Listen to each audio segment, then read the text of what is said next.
அப்படி இருக்கும்போது நமக்கே என்ன வருது தெரியுமா? ஒரு சந்தேகம் ஒண்ணு வருது. எனக்கு இந்த வசனத்தை படிக்கும்போது சந்தேகம் வந்துச்சு. என்ன சந்தேகம்?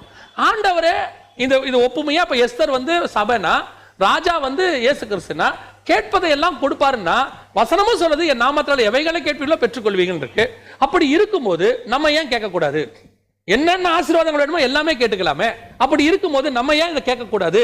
நம்ம ஏன் இப்படி ரெஸ்ட்ரிக்டா இருக்கிறோம் போது ஆவியானவர் எனக்கு சொன்னாரு, தொடர்ந்து படி அப்படின்னாரு. தொடர்ந்து படிச்சுக்கிட்டே வந்த 15வது வசனத்துல, ஸ்திரீகளை காவல் பண்ணுகிற ராஜாவின் பிரதானியாகிய ஏகாய் நியமித்த காரியமே அல்லாமல் வேற ஒன்றையும் எஸ்தர் கேட்கவில்லை அப்படின்னு. எல்லாருக்கும் கொடுக்கப்பட்ட கட்டளை என்னன்னா, நீங்க என்ன வேணாலும் கேளுங்க, நீங்க பெற்றுக்கொள்வீர்கள்.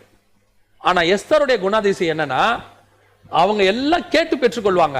ஆனா எனக்கு ஏகா ஒன்று நியமிச்சிருக்கிறாரு, அதை மட்டும்தான் நான் பெற்றுக்கொள்வேன். எனக்கு இந்த வசனம் எங்க